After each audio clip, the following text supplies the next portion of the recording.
ST कर्मचाऱ्यांसाठी खुशखबर, कारण ST कर्मचारी व त्यांच्या कुटुंबियांना आता एका वर्षात 4 महिने मोफत कोठेही प्रवास करता येणार आहे। हा निर्णय 18 डिसेंबर 2024 रोजी झालेल्या संचालक मंडळाच्या बैठकीमध्ये घेण्यात आला।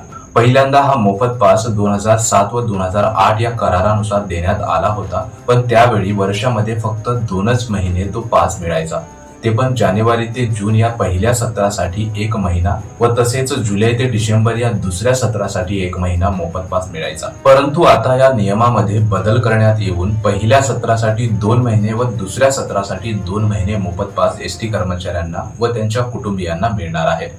एकूण 4 महिने एका वर्षात मोफत प्रवास एसटी कर्मचारी व त्यांच्या कुटुंबियांना करता येणार आहे। हे परिपत्रक आज प्रसारित करण्यात आलं आहे। ही एसटी कर्मचाऱ्यांसाठी आनंदाची बातमी आहे, पण एसटी कर्मचाऱ्यांचं असं म्हणणं आहे की हा पास सर्व प्रकारच्या बसेसला लागू असायला पाहिजे, कारण कित्येक वेळा मुलाबाळांसोबत असताना शिवशाही अशा बसेस मधून खाली उतरवून टाकतात, तेव्हा फार वाईट वाटतं। मोफत पास द्या, पण सर्व प्रकारच्या बस मधून द्या, अशी मागणी एसटी कर्मचाऱ्यांची आहे। एसटी कर्मचाऱ्यांसाठी दुसरी अपडेट, कर्मचाऱ्यांच्या पगारीसाठी शासनाकडून आज निधी आलेला आहे। तो निधी 350 कोटी इतका आहे।